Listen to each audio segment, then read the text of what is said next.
ఈరోజు మనం ఒక హోమ్ బేస్ బిజినెస్ 365 రోజులు డిమాండ్ ఉండి మనకి కేవలం ఒక 50,000 లేదా అంతకంటే ఎక్కువ ఇన్వెస్ట్మెంట్తో అయ్యే ఒక బిజినెస్ చూద్దాం. రోజుకి 3,000 నుంచి 5,000 వరకు కూడా లాభం వచ్చే బిజినెస్ చెప్పబోతున్నాం. ఒక 3 నెలల్లో ఈ బిజినెస్ మార్కెటింగ్ కనుక కష్టపడితే ఆ తర్వాత నుంచి మనం చూసుకోకలేదు, ఆటోమేటిక్గా మన ప్రోడక్ట్కి బాగా డిమాండ్ వచ్చేస్తుంది. ఈ బిజినెస్ ఏంటంటే ఇడ్లీ రవ్వ మేకింగ్ బిజినెస్. ఇడ్లీ అన్నది మనం నిత్యం తినేటువంటి ఒక టిఫిన్. పెద్దవాళ్ళు, పేషెంట్లు కంపల్సరీగా తింటారు. ఇది హోటల్స్లో కూడా ఇదే ఫస్ట్ ప్రిఫరెన్స్ ఉంటుంది. సౌత్ ఇండియాలో మనకి ఇడ్లీ ఉండే రెస్టారెంటే ఉండదు. కాబట్టి ఇడ్లీకి ముఖ్యమైన రా మెటీరియల్ ఇడ్లీ రవ్వ. సో ఇడ్లీ రవ్వని మనం చాలా జాగ్రత్తగా తయారు చేసి ఒక చిన్న బిజినెస్ స్టోర్ కనుక చేస్తే మంచి వ్యాపారంగా నిలబడుతుంది. అసలు ఇడ్లీ రవ్వకి మనం ఏం రా మెటీరియల్స్ కావాలి, మిషనరీ ఏంటి అనేది చూద్దాం. ముఖ్యంగా మనం ఈ బిజినెస్ స్టార్ట్ చేయాలంటే మనకి 500 స్క్వేర్ ఫీట్ ఏరియా కావాలి.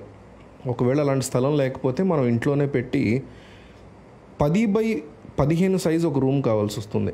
అది కూడా లేదు అంటే టెర్రస్ మీద కానీ మేడ మీద కానీ ఖాళీ ప్లేస్ ఉంటే అక్కడైనా పెట్టుకోవచ్చు. మిషనరీ సుమారు 40,000 ఉంటుంది. దీన్ని ప్లేట్ గ్రైండర్ మెషిన్ అని కూడా అంటారు. ఇది మామూలుగా చిన్న సైజుది ఒక 40,000 ఉంటుంది.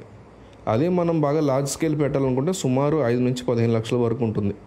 ఇది మనకి indiamart.comలో దొరుకుతుంది. మనకి ముఖ్యమైన రా మెటీరియల్ ఇడ్లీ రవ్వ కావాల్సింది.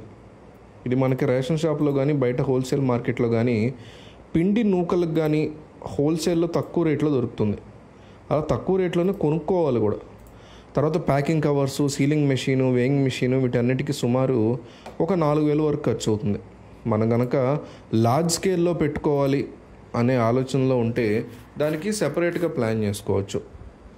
అయితే దీనికి సంబంధించి government permissions, food safety certificate, trade licence, GST, local municipal permission కావాలి. ఇప్పుడు మనం ఇడ్లీ రవ్వ ఎలా తయారు చేయాలో తెలుసుకుందాం. ముందుగా బియ్యాన్ని శుభ్రంగా క్లీన్ చేసుకోవాలి, అంటే రాళ్ళు రప్పలు ఏమి లేకుండా. ఆ తర్వాత బియ్యాన్ని శుభ్రంగా కడిగి ఒక 8 గంటల వరకు నానబెట్టాలి. 8 గంటల తర్వాత అది శుభ్రంగా వడగొట్టి నీళ్ళన్నీ పోయేలాగా ఒక క్లాత్ మీద శుభ్రంగా బియ్యాన్ని నీట్గా తయారు చేసి వేసుకోవాలన్నమాట. చాలా పొడిగా అయిపోవాలి బియ్యం. అసలు తడి అనేది ఉండకూడదు. తడి ఉంటే మొత్తం పిండి పాడైపోతుంది. అలా పొడిగా తయారైన బియ్యాన్ని మనం ఇడ్లీ రవ్వ మెషిన్లో వేయాలి. ఆ మెషిన్లో మనకి 3 రకాల బ్లేడ్లు ఉంటాయి. ఒకటి మనం ఇడ్లీ రవ్వ సన్నగా తయారై వస్తుంది. ఇంకో బ్లేడ్ మారిస్తే ఉప్మా రవ్వ వస్తుంది. ఇంకో బ్లేడ్ మారిస్తే ఇడ్లీ పిండి కూడా వస్తుంది. సో మనం జాగ్రత్తగా మనకు కావాల్సినట్లే బ్లేడ్లను ఏర్పాటు చేసుకుని ఇడ్లీ రవ్వ తయారు చేసుకోవాలి. అలా తయారైన తర్వాత కేజీ, హాఫ్ కేజీ ప్యాకెట్ల కింద తయారు చేసుకోవాలి. హోల్సేల్ హోటల్స్కి అయితే మనం ఒక 50 కేజీలు, 25 కేజీల బస్తా వరకు కూడా మనం జాగ్రత్తగా తయారు చేసుకోవచ్చు. మనకి 1 కేజీ బియ్యం రవ్వ 20 రూపాయలు అవుతుంది. ప్యాకింగ్ 5 రూపాయలు. మొత్తం కాస్ట్ ఒక కేజీ ఇడ్లీ రవ్వ తయారు చేయడానికి 25 రూపాయలు అవుతుంది. మార్కెట్ ప్రైస్ 45 ఉంది. మనం హోల్సేల్ వరకు 35 రూపాయలకు అమ్మినా మనకి నెట్ ప్రాఫిట్ 10 రూపాయలు వస్తుంది. మార్కెటింగ్ చాలా జాగ్రత్తగా చేసుకోవడం వల్ల మనం ఒక రోజుకి వచ్చేసరికి టార్గెట్ 500 కేజీల వరకు అమ్ముకోగలిగితే ఖచ్చితంగా 5,000 రూపాయలు మిగులుతాయి ఒక రోజులో. పోనీ 300 కేజీలే అమ్మగలిగాం మార్కెటింగ్ తర్వాత 6 నెలల తర్వాత అనుకుంటే 3,000 రూపాయలైనా రోజుకి లాభం ఉంటుంది. రిటైల్ షాపులకి ఇలా అమ్ముకోవచ్చు. ఇంకా తక్కువ మార్జిన్లో రిటైల్ షాపులకి బాగా తెలిసిన వాళ్ళకి కూడా అమ్మొచ్చు. ఈ బిజినెస్లో అన్నిటికంటే ముఖ్యమైనది మార్కెటింగ్.